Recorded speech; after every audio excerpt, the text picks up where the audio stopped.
السلام علیکم ورحمۃ اللہ وبرکاتہ۔ اسلام آباد کا خوبصورت موسم اور یہ ہلکی ہلکی بارش۔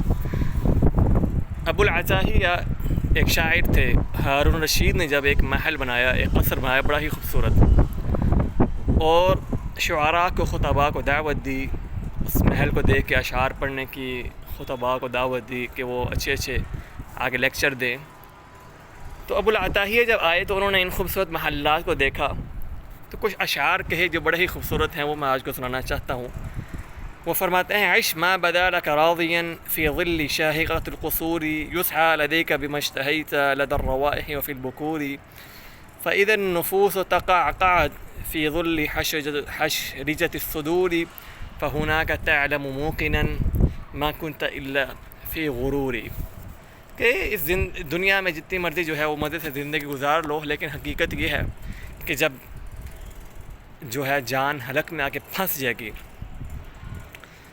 فہناک تعلم موقنا، تب وہاں انسان کو پتہ چلے گا ما کنت الا فی غروری، تو کہ سوائے ایک غرور میں تھا اور کچھ نہیں تھی۔ یہ خوبصورت موسم، یہ خوبصورت دنیا، یہ فنا ہونے والی ہے۔ یہاں پہ کوئی بھی چیز باقی نہیں رہنے والی۔ وَيَبْقَى وَجْهُ رَبِّكَ ذُو الْجَلَالِ وَالْإِكْرَامِ، سوائے تیرے رب کے چہرے کے یا تیرے رب کے۔ تو اس دنیا میں جو ہے وہ انسان جتنی مرضی جو ہے وہ زندگی گزار لے، خوشی کی زندگی گزار لے، آخر اس کا ٹھکانہ قبر ہی ہے۔ تو جو حقیقی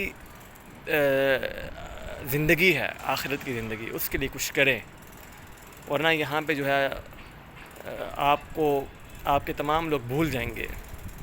یاد کرنے والا پیچھے کوئی نہیں ہوگا۔ بڑے بڑے لوگ گزرے ہیں، بڑی بڑی عزتوں والے، بڑے بڑے مقام والے، کون اس کو پہچانتا ہے؟ کوئی نہیں پہچانتا۔ تو اصلی حقیقی زندگی کے لیے کچھ کر لیں۔ اللہ تعالیٰ سے دعا ہے کہ اللہ تعالیٰ ہمیں صحیح معنوں میں ایمان کو سمجھنے، اس پر عمل کرنے کی توفیق عطا فرمائے۔